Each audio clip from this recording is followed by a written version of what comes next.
Hey everyone, I'm excited to have another really interesting conversation. I'm sure a lot of great things are going to come out of this with our good friend Troy Eckard.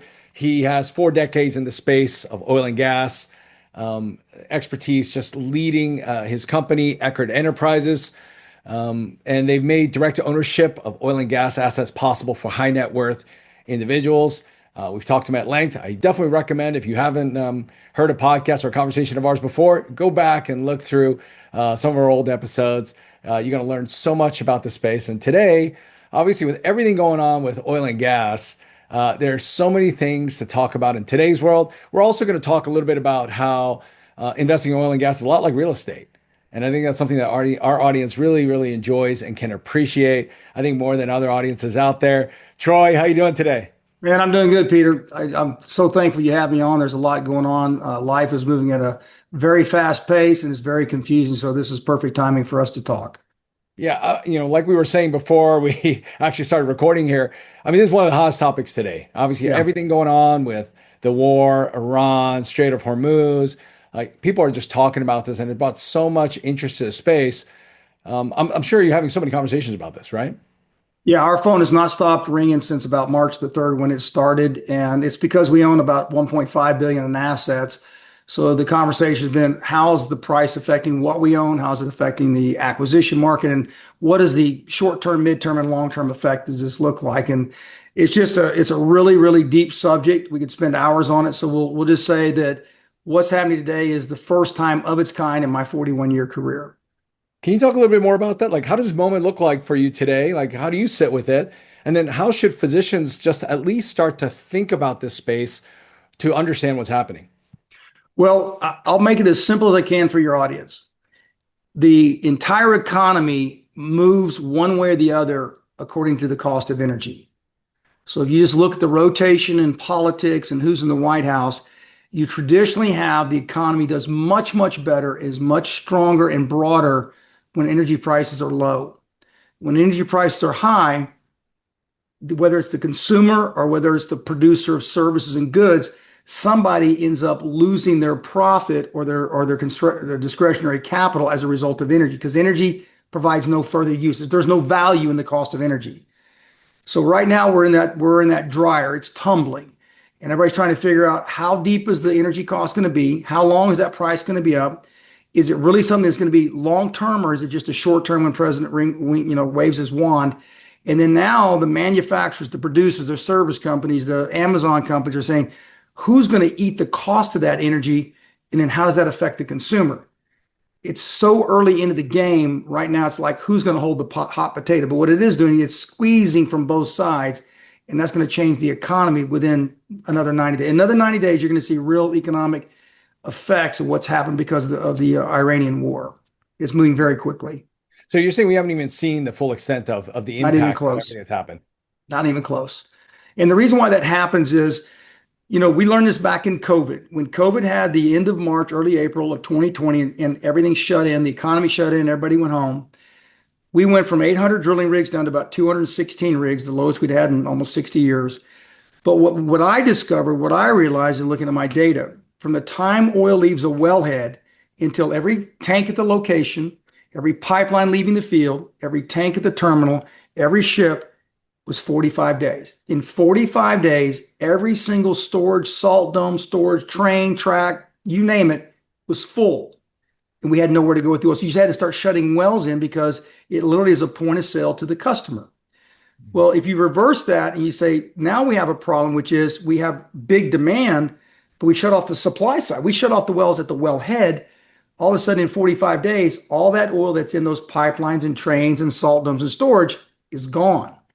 The only reason why you haven't seen $150 oil is that we had about 1.3 billion barrels across several strategic reserve across 6 or 7 countries, and that oil was dumped into the market, and all the oil in the tanks have been drained. And we're just at the point of just about being out of all that, what I call soft barrels. Those soft barrels are gone. So if this war, if that strait does not open up between now and let's say the end of June, you're going to see true disparity in physical barrels. Right now it's trading. Those physical barrels won't be there. Now I got to give credit to a lot of producers around the world. They're ramping up as fast as they can to try to replace that. It won't be enough barrels in time. And so we have a real dilemma between what the price of oil was before the war started, about $66 a barrel, what the price is today, about $93 a barrel, and what it might look like over, let's say, the next 90 to 180 days until those solutions get further implemented. It's going to be very, very deep pain for the economy globally, not just in the US, globally. Probably less severe for us because we produce 14 million barrels a day. But I think that's where the financial experts, everybody in the media, Fox News, Bloomberg, they're all saying what the retail investor needs to hear. Don't panic. Don't sell your Nvidia. Don't get out of your data centers. It's going to be okay. Because why? Because the big money's already moved out. The big guys with billions have already moved to the sideline. When you're buying that stock today, you're buying from guys who bought it 5 years ago and they're selling it to you at 5 times the price. So they're taking 20% selling it to you at a super high price, which is why the Dow's at 51.5. And they're saying, but I already own all this with a low cost basis. It happened in '08, it happened in '91, it happened in 1987. The super rich sucker us, doctors, lawyers, engineers, because we're just told, yeah, just walk yourself right in that chute and they're going to shear you like a bunch of sheep. It's really deep, much deeper than people think. So some investors are staying, full force. Go, go, go. Buy the stock, buy the Bitcoin. Bitcoin's down to 65. Let's buy more of it. Other investors who are probably older, let's say 50 or older, still have a remnants of the '08 crash saying, this smells like, feels like, and acts like another sucker punch. The big boys are sucker punching the retail investor. That's the way I feel. I almost got wiped out on '08. So I'm looking at this as another repeat, just a different way of telling the same story. That's what I'm worried about. Hmm. We're being led to slaughter at this point. Yeah, I first got interested in this space when, this concept came into my mind where I really needed to build my portfolio or add to my portfolio in a way that it was totally diversified, Right. where you would have uncorrelated assets, where some things would go up and all that. I was pretty heavily concentrated in one or two areas. And I started looking for other places to invest in places where, again, it would be uncorrelated. Different things would happen in the world and economy, but I would feel secure or safe because again, I have certain assets that were maybe going in a different direction when things were going a different direction. And so that's when I first started getting interested in this space in terms of oil and gas. Yeah. And I remember there's a lot of confusion because I mean, it's not something you necessarily touch every day except, just pump, use at the pump. And I remember talking to you about it even way back then.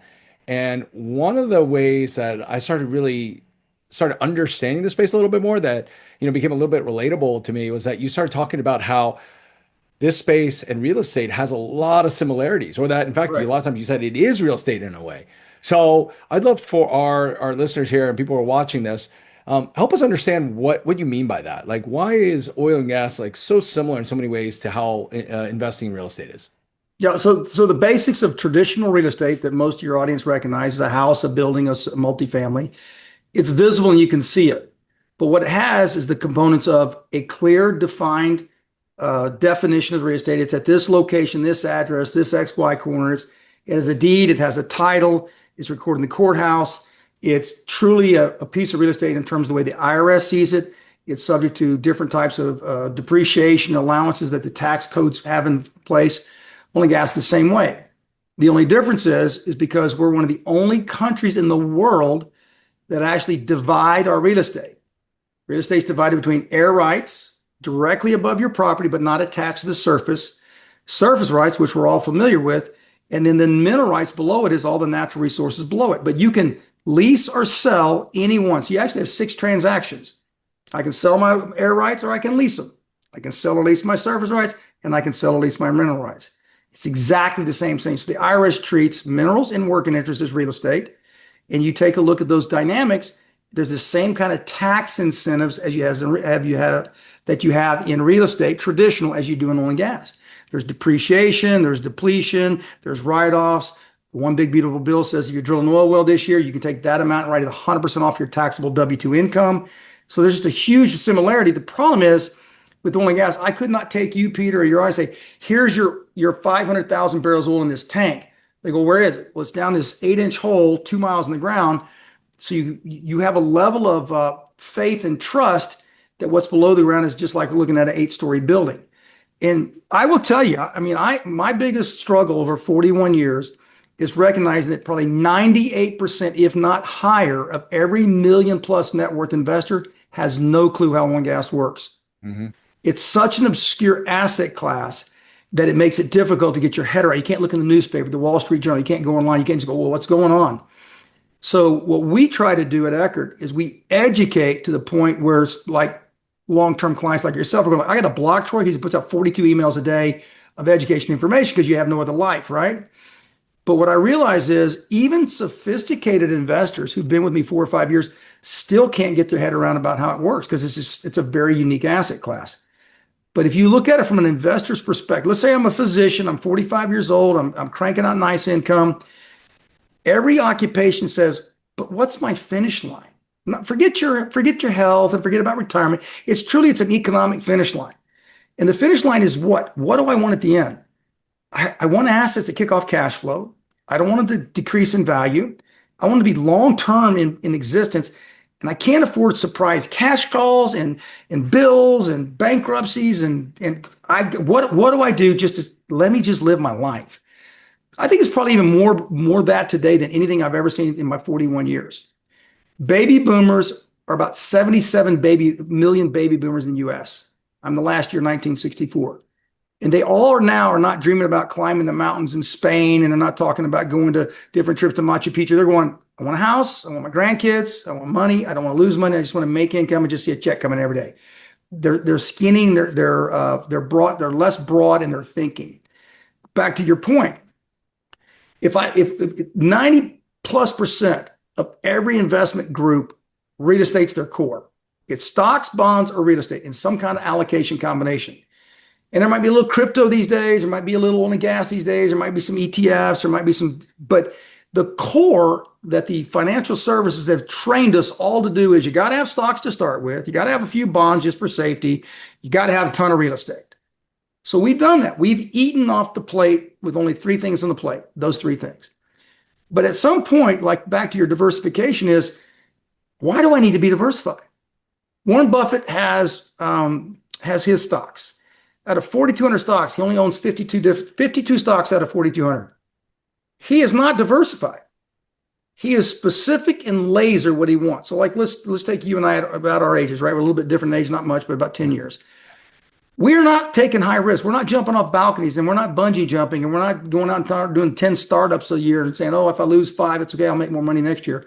We're saying lessons learned have said calculated investments with substantial due diligence indicate I've eliminated 75% of my risk. It's the who, it's the what, and it's the ability to be reasonable on your expectation of financial returns. I'm going to tell you right now, investors have absolutely been wiped out because they forgot to use common sense. Oil and gas is common sense. Nothing more has happened in the last 90 days than the final nail in the coffin of alternative energy. If alternative energy had any chance of working with this shutdown of the Straits of Hormuz, they say, don't worry about it. We'll just flip on the windmills, the solar panels, the hydrogen, the nuclear. We have it all. You have none of it. Now you're talking about a real concern about a global recession because in 90 days, it's wiped out their economies. Inflation is raging. They're not even telling the true number. They can't find enough oil to even run. They're running out of jet fuel. They're running out of the basic necessities. They're cutting back labor around the world. So now all of a sudden, you take that green energy and that alternative energy, set it aside. However, it's going to come back economically because I've said for 5 years, wind and solar are only financially viable when oil's at $150 a barrel. So there's kind of a backside of this Strait of Hormuz. It's going to make these alternatives, which made no economic sense without subsidies, which got cut out last year in the one big beautiful bill. All of a sudden, the market's going to make those things really viable because if oil's at 120 or 150, they do work. It doesn't mean they work long term, but it does mean it's going to work. So it's a really, really, right now, I would say an investor should pay more attention today than they ever have in the last 40 years because what's happening has never happened before. Logistical change. We're talking countries, full economies are going to shift in the next 12 months. Shift big time. And that's something that's going to change currency, import, export, and it's going to affect all of us because we're a global economy now. Super deep. I mean, I think one of the cool things in our community is that people have been now hunting and understanding this whole concept of, yeah, I've got to build beyond beyond the big three, I'd say, like you said, stocks, bonds, real estate. And in fact, there's somebody, Ray Dalio, who talks about holy grail of investing. And he talks like, and he says, hey, you want to have 13, somewhere between 12 to 14 uncorrelated assets in your portfolio, and that'll give you the safety, security, income, whatever you need. It'll actually give you almost equivalent gains and really cut your risk significantly. And so whenever I heard that, I started being on the hunt for this. And I know so many of our community members have been too. And so that's why I think a lot of people have found so much more interest in this space because, of course, we found that medicine has changed quite a bit. And what we thought was safe and secure here, so many things have changed there. For physicians, though, a lot of times when they hear about this, they're not sure like what are the entry points into the space. And because what I found also is like just like real estate's like a big umbrella. There's so many different ways to, be a part of that pie. So when it comes to oil and gas, like what are the different ways that people can gain entry into there? So if you look at it in the same terms as real estate, I would say mineral rights are kind of like raw land. You're buying the land that has the mineral rights where the oil and gas is deposited. And then you're saying the way I'm going to entitle or create value to the mineral rights is I need an oil company who's willing to lease those mineral rights and then go drill these $5 or $10 million wells, because the only way to make money off of minerals is the cash flow from producing oil and gas. So the way Eckard has eliminated that risk is we only buy minerals that already have an oil company. They already have wells on it. And these oil companies are already permitting and regulating and saying, we're going to go drill. We're not guessing where the oil is. We know where it is from a geological review. We have geologists on staff. We have engineers on staff. But you can have the largest deposit of oil in the world. If an oil company doesn't lease it and drill a well, it's worthless. It's like looking at a bag of seeds on your desk. They're seeds. They're never going to make a crop. Hey everyone, I have a quick question for you. Are you looking for a secure and reliable long-term investment strategy? Meet Eckard Enterprises. It's a family-owned and operated firm with over 35 years of experience specializing in U.S. energy and alternative investments. Here at Passive Income MD, you often hear me talk about the need to diversify. One of the safest investment strategies available today are mineral rights. And with Eckard Enterprises, you can diversify your portfolio. Their team is committed to helping private investors like you and me identify and develop successful, diversified portfolios. With an average return on investment of over 24% across their portfolios, the Eckard team is dedicated to helping you build and protect your wealth through long-term passive income. All of this while minimizing the risks associated with traditional investments. So check out Eckard Enterprises. If you want that great investment experience, go to eckardenterprises.com. Again, that's eckardenterprises.com. So in the case of your audience and these physicians and medical professionals looking at this, I would say in terms of real estate thinking, minerals is the core. It's the essence of the value. And then if you can get a developer who's going to come develop 4, 5, 6 wells that extracts the oil out of it, well, that kicks in the cash flow. So my minerals are the land. The cash flow comes to oil and gas produced. We get 20% of all revenue forever, free of charge. They drill the wells, take all the cost, all the risk liability, and we get 20% revenue from whatever they produce forever. So it's a straight income asset. And then if you want to further have a consideration, now you're going to be in that vertical real estate mindset, and I'm going to build the building, and I want to be involved in the building, in the apartment complex or the self-storage or whatever. That means you're going to be in working interest, means hey, I want 1% of that well, I want to drill it. And then the IRS and the one big beautiful bill says, well, if you're willing, as a good, solid, high income earning American, want to drill wells for America's energy safety, we'll let you write 100% of that investment off this year. If I write a check today for $1 million in Troy's next 5-well program, I can call my CPA and say, I just reduced my taxable income by $1 million, 100% write off. So that just saved me the equivalent of my tax rate. Let's say I'm in 37%. Then the question becomes, well, where's the risk? The risk is commodity prices up and down. The risk is time. How long does it take to get the well online? And then do you have an efficient, successful, proven oil company like Eckard that can get the job done and make those returns? Because there's a lot of bad actors in real estate. There's a lot of bad actors in car dealerships. There's a lot of bad actors in oil and gas. I've told you this before. In my business, I see about 98% couldn't find their rear end with 2 hands. They sure can't find a barrel of oil. So I would say most of them are liars, crooks, cheats, and thieves. And the way they do it is they stack the fees so high, even if you hit a good well, you're never going to get payout. But you don't know that because you're not an expert in oil and gas. So I hammer on transparency, education, information. I say, look, here's what I do and how I do it. Here's everything I have. I'm charging you this fee. Well, I think your fee's too high. Okay, you're not for me. Go buy the guy who hides his fee and charges you 4 times the price. Now, the reason I point that out is it's like real estate. And sometimes you get in a syndicated deal and it looks like a big package for a $30 million project. But the details aren't, what'd you pay for it? What's the fee? Did you take part of the commission? Do you have a back end? Do you have management fees? Do you own the landscaping company? Depending on the integrity and depending on the transparency of the sponsor, gives you a really big clue as to what their motive is. In oil and gas, you need those details to make sure you're getting a good deal. So you want the same thing in real estate, right? Real estate's easier because I can go look up in the tax record, find out what you paid for it, what it looks like. I can run comps. Oil and gas is much more difficult because there's not a single site you can go to go compare minerals in Oklahoma to minerals in Texas. There's no comparison. So it takes a much stronger investor who's willing to be educated, but then it opens up an entire enormous world of income generating assets with huge tax benefits because you took the time to understand it. You took the time, you're more learning more every time.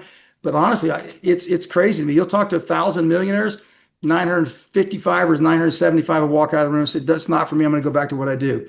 The 25 or 30 that listen go, well, I didn't know I could do a Roth conversion in my IRA and buy minerals and get a 65% reduction transferring to my Roth. I didn't know I could take my 2 million in income from being a surgeon this year and put $1 million in and I don't owe taxes on the million. I didn't know that. I didn't know 15% of my income is tax free. I didn't know that.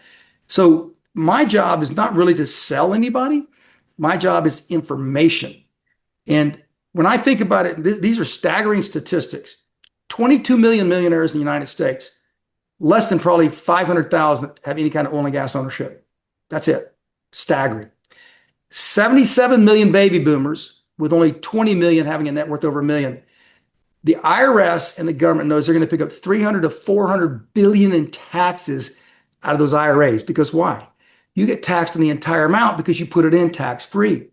So if you look at a 40-year career and you don't take action to move your money out of a traditional IRA into a Roth and do it most tax efficient, you work the last 16 years of your 40 years for free to pay Somalian people to steal our money and Brazil to steal our money. And I'm a real visual. I'm not working 16 years out of my 40-year career to give it to people who are stealing it.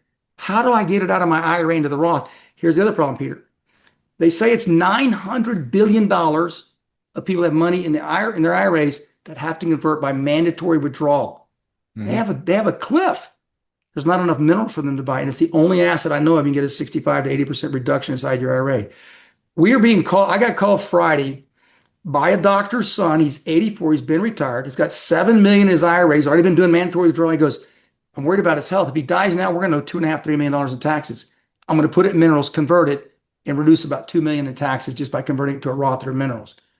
It had no idea. It just one of our clients referred him.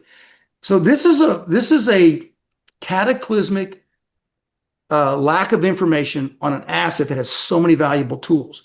But you got to put the brake on and go, tell me about it. How does it work? We're so busy. Everybody's so busy. How many texts you get a day? I get 400 a day. Yeah. We barely have time to sleep. And your audience are doctors and surgeons. They're busy and they're running hospitals. And you get home and your head's spinning. Between the kids and the wife and you're like, you want to talk about oil and gas? No, just leave me alone. But I will tell you, with what's going on in the world, I don't see any way oil doesn't stay above $85 to $100 a barrel for the next 2 to 3 years. And I don't see any way that we don't have a massive problem in supply for the next 12 to 24 months. And this is not one of those situational investments. This is truly the underpinning of where oil is going to be the next decade. Oil is probably going to be north of $85 a barrel for the next decade. The demand is so high between the AI data centers and everything that's going on. We're probably up 1.5 to 2 million barrels a day in demand, but yet we have less supply. It's going to be one of those assets. You're going to say, well, how much? I'll give you a prime example. You know my nice little coolers at Eckard? We ordered them last year. They were $10.75 a cooler. This right now, $18.50 a cooler. Between the tariffs and cost and all the oil and gas that goes into it, it's almost doubled. We're in a heavy inflationary trend going forward. It's going to eat away and erode your net worth. It's going to eat away your cash, and that energy is going to cost you profits in your business. I'd rather own it. So if I'm losing over here, I'm making a ton over here. I'm a happy guy. That's where we're at in this world. Right now, you're going to have to pick your winners and losers, and you're going to have to make some very tough decisions in the next 6 to 12 months because this economy globally is on its head. I mean, in real estate, always, there's big cycles to these, and so people always talk about. Obviously, you can't time your investments perfectly, but there's definitely these windows of opportunities Yep. that are key, and focusing on and if you invest, well, of course, if you invest consistently, you'll hit the windows, which is really the best way to do it, right? But Right.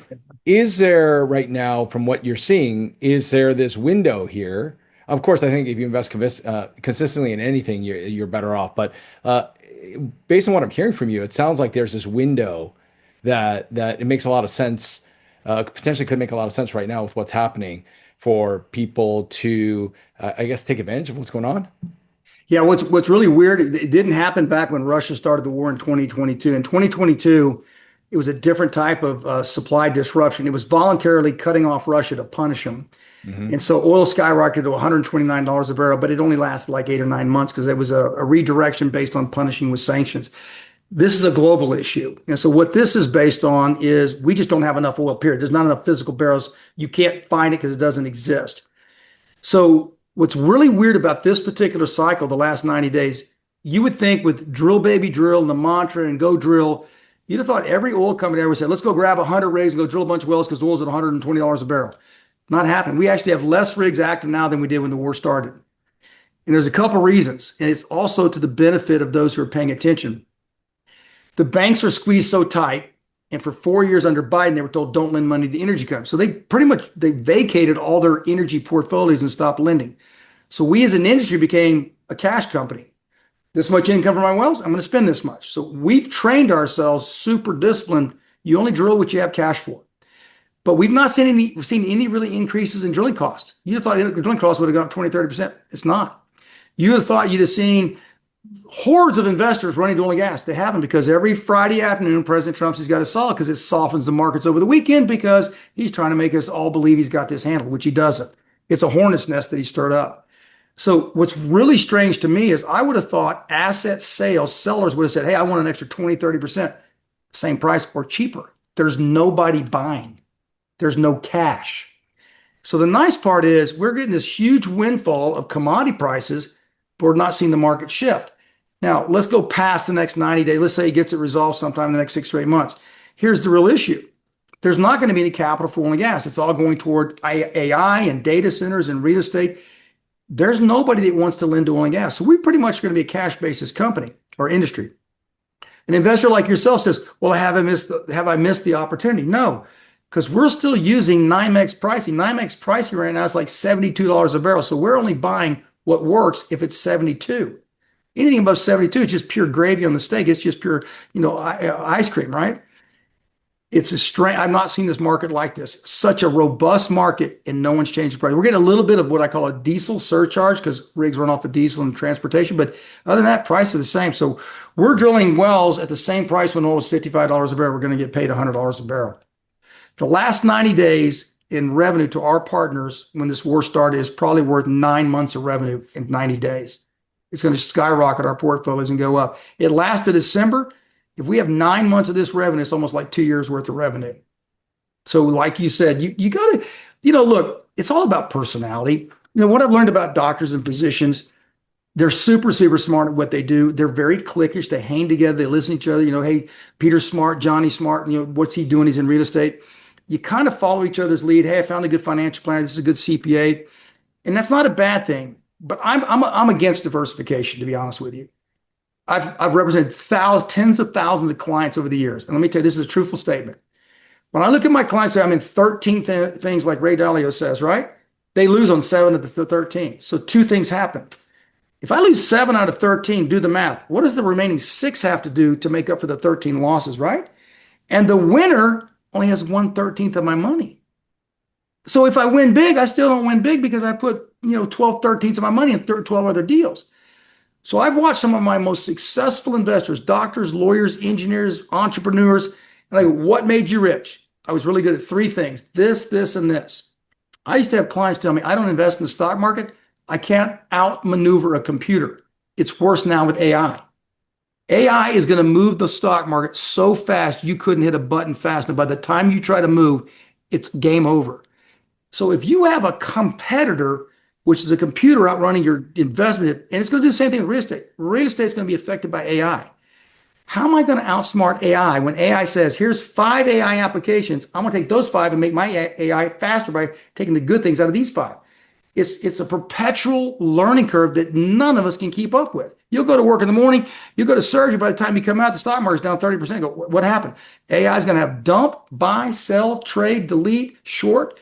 How the heck am I going to keep up? My life is simple. You and I get up every day, and those 12,000 wells that we own, they made money for us last night, tomorrow, and the next day, because by virtue of the type of real estate we own, it says in the agreement, Exxon, you can't produce 1 barrel off of our minerals without paying us first. It's not even your money. When that $10 million comes this month, you set our $2 million aside in a trust account. You can go play with the $8 million that you kept. Our $2 million will never miss a payment. It's every single month. It cannot have a judgment against it. There's no liability against it. And we get paid for as long as the wells last, which are 25 to 100 years.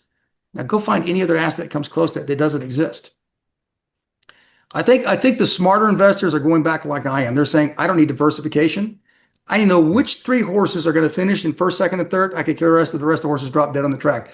And my age, 62 and older, people are just saying, your best thing you can do as a doctor or medical professional is say, no, thank you. No, thank you. No, thank you. Lack of transparency? No, thank you. I did that 7 years ago, Peter. This is just mainly for your audience. I just said, I'm going to start saying no to end the temptation to do something stupid, to end the probability people get. People call me all the time. I go, sounds so good. It sounds like a great idea. Good luck to you. I'm not a player. Why? It's not in my wheelhouse. I know exactly what I'm doing, and my answer is no. Now, would I listen to something if it sounds like it might fit? Yes.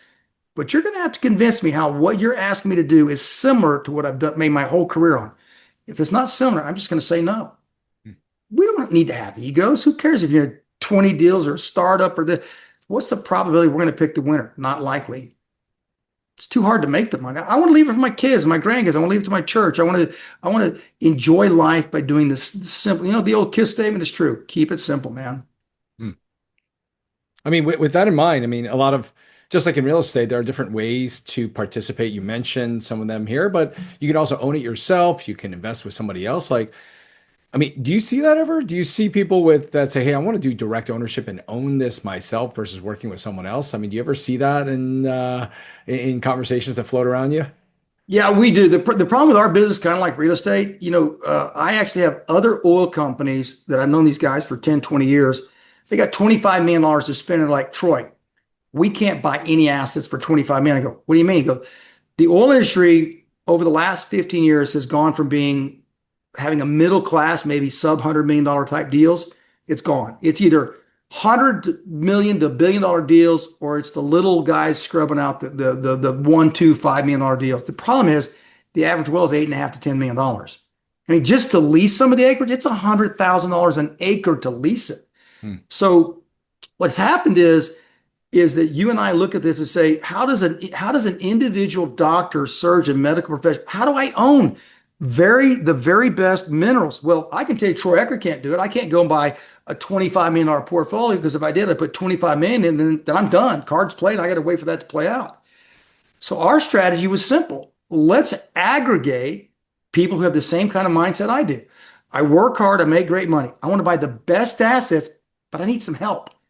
What do I do? I'm going to call Peter and 30 medical professionals and some engineers and some doctors and say, if we put our money together, we can buy that 20 million. You get your 500 grand, I get my 100 grand, he gets 300 grand.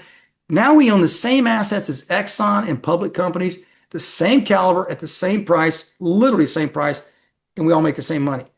And that's worked for the last 7 years. We're about $1.55 billion and growing. We'll probably do 500 million this year. I think we're going to send out 150 to 200 million in distribution this year alone, Peter. It's going to be that much money this year. We'll probably send out almost 80% this year in revenue that we sent out over the last 5 years, just because of the wells, how strong they are. So your listeners should think about this. You get direct ownership in minerals with us. You get a deed and title. You get an exhibit. It tells you what you own. You own fractional share. If we own 20 acres and 10 different blocks, you own 1/10 of each acre in 10 blocks. It's got hundreds of wells, different oil companies. You're about as diversified inside of the oil and gas space as you can be. And you say, that's great. I love minerals for retirement. I love the cash flow. But man, I got a tax problem. If you're in a blue state, or a state that's starting to tax $1 million plus, Peter, this is crazy. In the last 90 days, anybody that's in any state that the state tax is going up, they're calling saying, I can't get out of that state tax, and it's going up. because most states have disallowed writing off oil wells, right? Mhm. So what they're starting with is the premise. I owe 10 or 12% living in California or Washington State, wherever I live. I can reduce the 37%, but I can't reduce the 10 or 12. I'm going to get it down from 50 down to as low as I can. Our phone is ringing off the hook saying, I have got to have drilling and working areas because I already stuck with the 10 or 12% tax. That alone is causing a huge increase in demand. It's very, very hard to find it what I call a tier one drilling opportunity. We've done it. We've got an inventory, but I mean, it's like a bar fight to get even small acres because it's the hottest tax efficient investment you can make today is participating in a domestic well because they're all, basically going to hit 100% of your wells. So it's hot. Medical professionals can't wait. This year's going to be different, Peter. If anybody's going to look for tax write-offs, you better do it long before the middle of summer because right now everybody's already positioning. Like we're in the process of cutting about a $200 million transaction for drilling with one of the very top oil companies in the country. We've been working on it. We're going to get it. I bet I have it funded in 60 days, 200 million. The wait list is a mile long. We'll get calls in October. Hey, I saw you on Peter's show and I saw you here and I want to address. I'm like, we're done for the year. Who's going to be left? Who's going to be left at the end of the year? The $2 million, $5 million guy who's raising money. He's not in the oil business. He's just going to buy it for $1 million, sell it for $5 million. You get your tax write-off and kiss the rest of your money goodbye. This has gotten to be very, very competitive. Middle class in oil and gas died about 10 years ago. Now it's either super big, little guys. The guy with 25 minutes says, Troy, I need to be in your drilling. I said, if I have any left for my clients, I'll let you in. But my clients need it. He's like, I can't get in with 25 million. I have 3,000 clients that I owe responsibility to. If there's anything left, I'll call you. It's a totally shifting dynamics. I mean, last thing here, if physicians listening to this and they're thinking, all right, this has got me thinking, obviously, with the times, everything going on, they want to educate themselves a little better in this space. Where's a great place for people to start doing that? Well, there's two places. There's EckardEnterprises.com, which is our website. And on there's a Eckard Insight app, thousands of hours of videos and training. I actually started something new you're probably not even aware with. I started another website called www.oilclarity.com. OIL Clarity, CLARITY.com. I'll send you a link. And I'll tell you why I did it. I'm 62 this summer. Maybe I want to work another 5 to 10 years, but I am determined to provide an educational resource for anybody that wants to go on there, whether it's a college kid, a doctor, accredited, not accredited. They can go on there and say, how does the oil and gas industry work? So I've been building it and developing. We've already launched it. And all we're going to do is that you can literally go in there, put in your income, the state you're in. It's going to fill your tax yields. You can play with numbers and dollars. It's going to have referrals to CPAs. It's going to have referrals to state securities. Is this guy a crook? No selling for record. It's just a one standalone website that anybody can go to and just say, how do I use oil and gas and does it work for me? Oilclarity.com or EckardEnterprise.com. I just believe after 40 years of a great career, I owe it to the investment community to say, here's how it works. And I don't care if you know, because I'm transparent and honest. And it's something that I think medical professionals would appreciate and respect. That wait a minute, there's no catch. No, it's just pure education. Learn what you want. We don't care. Awesome. Everyone check that out. Troy, I want to say thank you for your time. I know things are changing like crazy in your world today. And so I'm sure the next time we have a conversation, things will be a little different. And every time I'm excited to hear what's happening. So Troy, I appreciate your time. Thanks so much. Man. Yeah, you guys, good luck to you. Thank you, audience, for listening. Take care of yourself. See you, Peter. All right, let's talk again soon. Enjoy the show? Let me know by dropping a review in the podcast app you're listening to us in. And if you haven't already, make sure to hit subscribe. Join thousands of physicians who are also on this journey to creating their ideal lives through multiple streams of income. Learn more at our website, passiveincomemd.com. Thanks again for allowing me to be a part of your journey. See you next time.